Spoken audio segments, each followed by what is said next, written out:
Well, it seems like we got some good news this week on the whole H1B situation, but I'll talk about uh, some things that I'm noticing in the declaration of this proclamation, some red flags I kind of see, but nevertheless, let's start off by actually hearing the announcement from the White House itself. Let's take a look. We need workers, we need great workers, and this pretty much ensures that that's what's going to happen. I think, Sean, do you agree with that? Well, they're $100,000 per year. So the whole idea is no more will these big tech companies or other big companies train foreign workers. They have to pay the government $100,000, then they have to pay the employee. So it's just not economic. If you're going to train somebody, you're going to train one of the recent graduates from one of the great universities across our land, train Americans, stop bringing in people to take our jobs. That's the policy here, $100,000 a year for H1B visas, and all of the big companies are on board. We've spoken to them about the gold card. They love it. They love it. They really love it. They need it.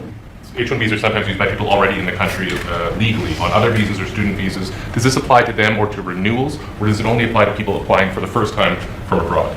Renewals, first times, the company needs to decide, is that person valuable enough to have $100,000 a year payment to the government, or they should head home and they should go hire an American. The whole idea, it's annual, and it's for total. It can be a total of 6 years. So $100,000 a year, so either the person is very valuable to the company and America, or they're going to depart and the company's going to hire an American, and that's the point of immigration. Hire Americans and make sure the people coming in are the top people. Stop the nonsense of letting people just come into this country on these visas that were given away for free.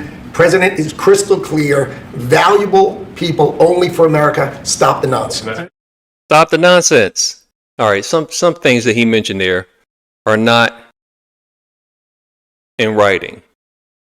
I don't want to say he's lying. He could be talking about the spirit of the proclamation, but they're not in the proclamation as written today. And I'll cover that. Let's get into the actual proclamation. Well, here it is, the restriction on entry of certain non-immigrant workers put out a couple of days ago on a Friday. Interesting. By the President of the United States, a proclamation. The first half of this proclamation basically defines the problem. The Secretary of Commerce, Howard Lutnick, he mentioned that it's annual, that is for up to 6 years, and it's $100,000, and it applies to renewals and new applicants. It does apply to new applicants. I can see how it might apply to renewals. It's not really for 6 years, at least not in this proclamation, and it's not technically annual. There's no renewals in this. As written, it's only good for 1 year, and they have to come back and renew it every year. And there's only 3.25 years left in the president's term, so how could you tie the hands of future administrations on this?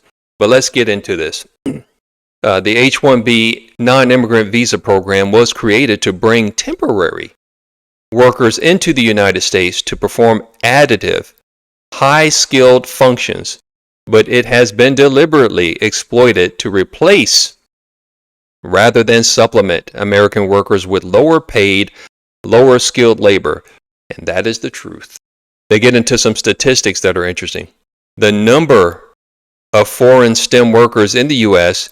has more than doubled between the years 2000 and 2019, so that's 2 decades, increasing from 1.2 million foreign STEM workers to almost 2.5 million, while the overall STEM employment has only increased 44.5% during that time. So you nearly doubled the number of foreign tech workers, even though the number of jobs in tech only went up just south of 45% in 2 decades.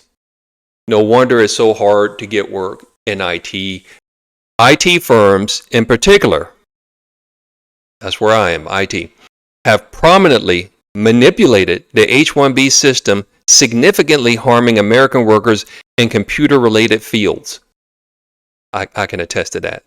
The share of IT workers in the H1B program grew from 32% in the fiscal year 2003 to an average of over 65% in the last 5 years.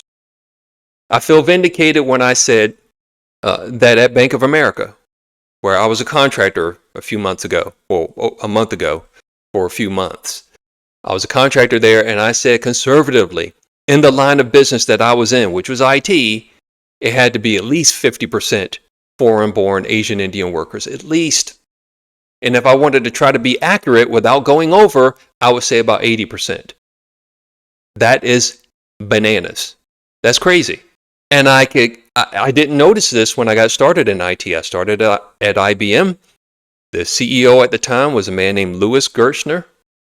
Today is someone named Arvind Krishna, an Asian Indian fellow. And most of the engineers, in fact, all of us who were new hires at IBM at the time in IT, we were all black and white engineers. I think there was a female who was a couple of females, but one was Asian. And she was like Far Eastern Asian, one, somebody from either Korea or maybe China. But all of us were pretty much, I didn't see a lot of H1B Asian Indian folks. They just didn't have the invasion that they have right now. And they do. Like I said, it's got to be 80% without me going over in the line of business that I was in at Bank of America, which is IT. And that's too many people. And they're saying, on average, 65%, that's just too many foreign workers in one field, IT of all. Another stat, using these H1B reliant IT outsourcing companies provides significant savings for employers. One study of tech workers showed a 36% discount for H1B entry-level positions as compared to full-time traditional workers, which means, number one, why do you need an H1B person for an entry-level job? For an entry-level job, you can hire any citizen in STEM coming out of our university. But they're using H1B folks. Why? Because they can pay them 36% less than the traditional native-born American. You dovetail that where you go down a little further, you'll see Section 4, amending the prevailing wage levels. So the Secretary of Labor is going to initiate a rulemaking to revise the prevailing wage levels to levels consistent with the policy goals of this proclamation. I don't know what the wage levels were before. I didn't know that they had those. I thought the market set wage levels, but sounds like they're going to do some things to increase that. I think naturally when you get rid of the influx of these folks, that's going to change things. Let me point out a couple things that the Secretary mentioned, Secretary Howard Lutnick. He said it was annual, $100,000 annually. And by the way, I did say the first half of this document talks about the problem. They're basically setting up the case. This is why we need to do something. And then later on, they say, it is therefore necessary to impose higher costs on companies seeking to use the H-1B program in order to address the abuse of that program while still permitting companies to hire the best of the best temporary foreign workers. The last part of that statement bothers me. The first part I like, it is therefore necessary to impose higher costs because this program has been abused, but to say we still need to bring in these folks. The president himself, in that clip that I showed you, he starts off saying, we need good people. Well, we already have good people. They're called Americans. Can we start there? I'm trying not to be too hard on him because as President Reagan used to say, you take what you can get and then you come back for more. So maybe this is step one. But why now? I'll get into that a little bit later too. Well, here's a big one. Restriction on entry. Pursuant to sections blah, blah, blah on the Immigration Nationality Act, the entry into the U.S. of aliens as non-immigrants to perform services in a specialty occupation under section blah, blah, blah is restricted, except for those aliens whose petitions are accompanied or supplemented by a payment of $100,000, subject to the exceptions set forth in subsection C, which I'll get to in a minute. The restriction shall expire absent extension 12 months from the effective date, which is today, September 21st. if you're not already entered, starting today, you have to pay this $100,000, which is why this particular tweet I saw is warning people. Start at the bottom. If you are an H1B visa holder and you are currently outside the country on vacation or whatever, if you don't get back here in the next 24 hours, you may not be allowed back in until this is blocked in court or your employer comes up with $100,000. Seriously. And this person says there are a huge number of Indians who got their H1B and then moved back to India and work remotely.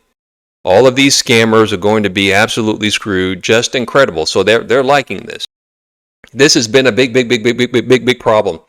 The legal and illegal immigration thing is a big problem, and we need to solve it. So, but subsection C talks about a loophole to this whole thing, which is the restrictions imposed pursuant to subsections A and B, which are these subsections above, of this section shall not apply to any individual alien, all aliens working for a company, or all aliens working in an industry, if the Secretary of Homeland Security determines, in the Secretary's discretion, that the hiring of such aliens to be employed as H-1B specialty occupation workers is in the national interest and does not pose a threat to the security or welfare of the United States. So this one person, Secretary Kristi Noem, can provide exceptions to this whole thing. That's a lot of power. And how can power get corrupted? The three big ways that I notice are bribery, blackmail, or threats. And it doesn't have to be on Kristi Noem herself. It could be on someone she cares about or loves. Bribery, blackmail, or threats. Whenever you see somebody who knows better doing something they ought not be doing, especially when they campaigned that they weren't going to do that, it comes down to bribery, blackmail, or threats. Why did the Biden administration allow in so many illegals coming across the border? Bribery, blackmail, or threats. They had a shady relationship, that family. That's why Trump calls them the Biden crime family. They had a shady relationship with Ukraine, with China, and that's why they were so soft on them. They were making money off of them. So can it happen to this one person? Probably. That's a lot of power. Furthermore, Secretary Lutnick said this was an annual thing and up to 6 years. As I said, you can do a search on this document on the word 6 or the number 6. You're not going to find that in this proclamation. But this paragraph here tells you that it's not automatic renewal anyway. No later than 30 days following the completion of the H-1B lottery that immediately follows this proclamation, the Secretary of State, the Attorney General, the Secretary of Labor, and the Secretary of Homeland Security shall jointly submit to the President, through the Assistant to the President and Homeland Security Advisor, a recommendation on whether an extension or renewal of the restriction on entry pursuant to Section 1 of this proclamation is in the interest of the United States. So it's only good for 1 year unless all these people get together and say, Mr. President, we need to extend this some more. I know the President also has this program for green card processing, expedited green card processing. Initially, they wanted to charge $5 million for that.